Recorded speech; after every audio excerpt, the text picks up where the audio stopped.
Hello everyone, this is the Familiar DAVENER number 30, and I'd like to describe a scene to you that happened this week in one of my travels. It's Mincha.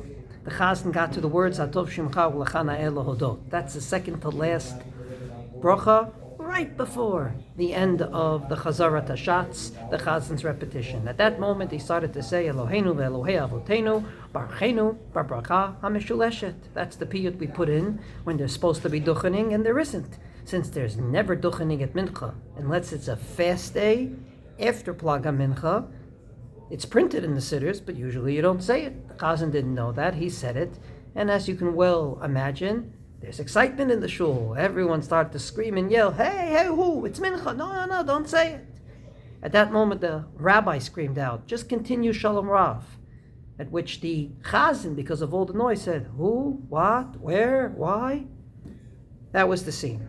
At the end of the day, he did this continue Shalom Rav. He ended the Chazarat Hashatz, and that was the end of the story. Everyone was wrong in this story. Everyone. And I'll start right from the beginning. Number 1, Chazanim can make mistakes. It's natural. There are rules and regulations in the Shulchan Aruch what to do when there's mistakes. And therefore, it's not something that started in the year 2024. It can happen to the best of us. It can happen.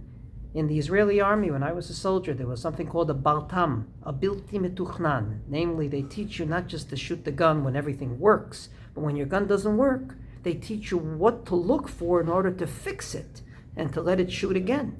In other words, things can happen, and we can't judge a person by it, God forbid. Mistakes can happen to the best of us. That's number 1. Number 2, when mistakes can happen, and there's a rabbi in the shul or a gabbai in the shul, he, and only he, should be the only one to scream and yell and shout. When there's so many people telling you to do things, mistakes are bound to happen, which is what happened in this story. So just like at the Bima, I don't like when the whole shul corrects the laner, but there should be a guy standing there who knows diktuk, who knows the laws, who should be correcting the laner. So too with davening, there should be one person. It could be a gabbai, it could be a rabbi who knows the laws of davening. He should correct the person that is davening, not the whole world. Because that's what happened here. And it led to number 3. The rabbi was correct initially. When the Chazzan didn't say any words like who, what, where, he could have continued at Shalom Rav. But unfortunately, the Chazzan did say those words. And then he continued Shalom Rav, but the law changed. Because the law is very simple. If indeed you're in the middle of the Amidah and you stop, but you don't stop so long that you can finish the entire Amidah, but you don't say anything, you can continue from where you are. So say you're standing over here and you have to move over there, that's okay as long as you don't talk. But if you do talk, you have to go back to the beginning of that particular part of the Amidah. In this case, Ritzei to the end of the Amidah is one part. So since the Chazzan talked, you should have gone back to Ritzei. That's not what happened, simply because of all the noise and all the shouting. So the rabbi was initially correct, but then the law changed.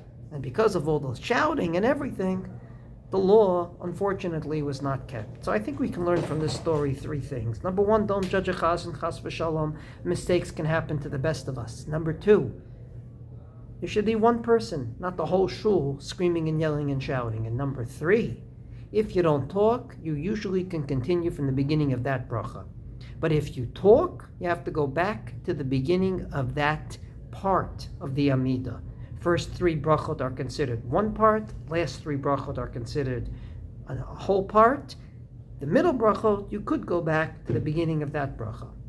But to make a long story very, very short, I would say as follows. Screaming and yelling in the shul only creates damage. Shuls should be a place of solemnity. And if they are a place of solemnity, then not only will we be able to have a beautiful davening, but when mistakes happen, usually we'll be able to fix them and fix them correctly.